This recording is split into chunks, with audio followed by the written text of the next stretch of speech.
Una vegada al poble de Montblanc vivia al castell la família reial. En una cova vivia un drac, que amb el seu ale festí i verinós matava els ramats.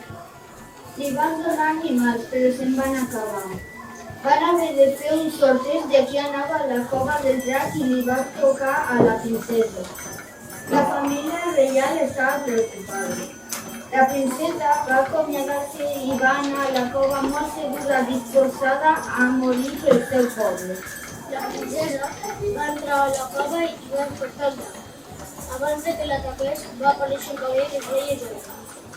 Va travessar el drac amb la seva llança i de la sal del drac va sortir un cosset, va regalar la cruz de la princesa i es va enamorar.